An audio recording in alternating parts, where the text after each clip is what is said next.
Van Duyne. Thank you very much. Ambassador Tai, thank you for coming today. I continue to be concerned over what the trade agenda of this administration looks like. I mean, from my seat, I think most of this committee would say that there's not a trade agenda. What I do see is a laundry list of toothless proposals that do nothing and that have not had the approval of Congress. Ambassador Tai, I'm going to be very blunt. This administration's trade agenda does not exist. The administration is not holding China accountable. Trade enforcement's weak, and we've basically surrendered in areas such as digital trade.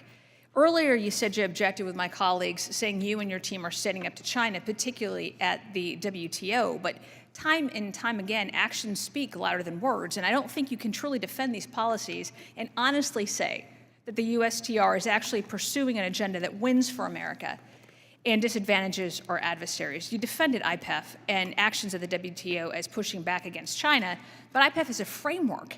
It is not a true free trade deal. I mean, last time you testified, the buzzword was and ah, and this time it's been soon, which is equally as helpful and informative. So the question I've got is, does this administration actually plan to enter into a free trade agreement? And I would ask you to please be specific. Soon is not an answer. Congresswoman, I disagree with almost everything that you've just said, and I think it's actually a tremendous sign of disrespect that you don't see the trade agenda that is so clearly before you. Well, we are not your negotiating. Position, I'm sorry, you asked me a question. And as you know, we don't have any of these have real teeth. Free trade agreements, as we've engaged with them in the past, have pitted Americans against Americans, and we are not doing that anymore. I retake my time. Yep, it's the lady's time. So last year you had. She asked me questions. She asked me questions that presumably she wanted me to answer. If she doesn't want me to answer them, I don't need to respond. It's Mrs. Van Duyne's time. Last year we had to do this backward to ensure that we actually supported our ally in Taiwan. Is the UTR in this administration intentionally avoiding Congress, and do you really care about the constitutional process? And a yes or no answer would just be great. Okay, non-responsive. We'll send it in a letter. Last summer, you stated that the Biden administration's trade policy is, I quote, turning the colonial mindset on its head. And last November, you opened an APEC meeting by acknowledging that it was being held on the, quote, unceded ancestral homeland of the Ramaytush Ohlone. I mean, I thought it was called San Francisco, but whatever. Then at a conference in Brussels earlier this year, you called for, quote, breaking out of some of these colonial and post-colonial structures. This entire time, the Biden administration has not lifted a finger to enforce China's violations of the Phase 1 agreement, but I guess you considered it more important to travel the world talking about unceded land and post-colonial structures than to hold China accountable for its unfair trade practices. I continue to hear from my constituents on concerns over the inability of our trade tools to address massive subsidies from China and other countries that dump products and unfairly enter the U.S. market. In your nomination hearing, you expressed the need for new tools to address these new threats to American industries. Last week, I sent you a letter laying out concerns on the aluminum extrusions.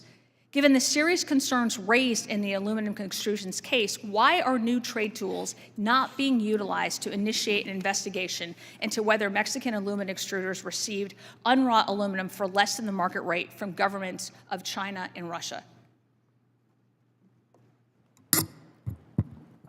Ms. Van Duyne, I'd be happy to respond in writing. I find your approach to this question session to be disrespectful and unserious. Excellent. All right. I look forward to getting your because we haven't really gotten responses at all during this hearing, which I find very frustrating as a member of Congress when we ask questions and the best that we can get is soon and hopeful and optimistic answers. In a recent interview, your former deputy USTR, Sarah Biaki, suggested that the reason the Biden administration did not pursue a Section 301 case against China's industrial subsidies was that the administration felt that it was no longer necessary after passage of the Inflation Reduction Act. Shocking to hear that. The Inflation Reduction Act does absolutely nothing to stop China's trade cheating. In fact, the IRA is helping China by maintaining our dependence on them for critical minerals. So given that, will you commit to launching an investigation into China's unfair subsidy practices? And again, please be specific. Soon is not an answer. Ms. Van Duyne, I'm sure there are issues that we agree on.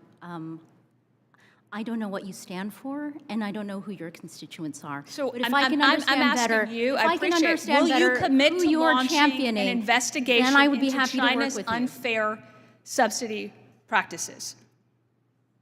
So you can't answer whether or not you will actually do the job of investigating China's unfair subsidy practices? No, I choose to engage respectfully with people who will treat me the same So way. you can't are give me not. an answer on No, that. I choose not to. All right, thank you very much, and I yield back. The gentlelady's time has expired. Mr. Schneider, you are recognized. Thank you, Mr. Chairman. And Ambassador Tai, thank you for joining us and for your patience in working